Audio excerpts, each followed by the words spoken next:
హృదయమే కోరు కీడును జగమంతా జరిగించగలరు. వారు విత్తినది ఏమై ఉందో ఆ పంట కోసి తీరుతారు. స్వాతంత్రమే వారికున్నదని స్వచిత్తమును స్థాపించినారు. దైవ చిత్తముకు వ్యతిరేకులుగా దుష్కార్యములను చేయువారు.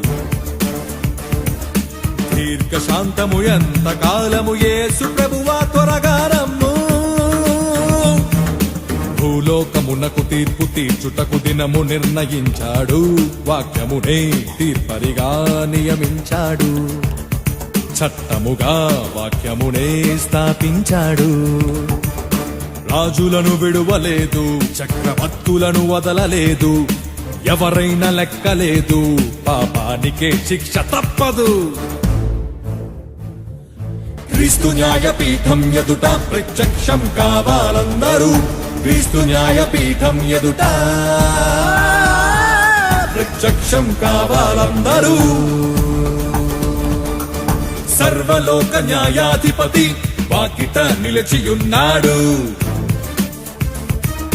జనములందరికి ఫలమిచ్చుటకు తీర్పు తీర్చబోతు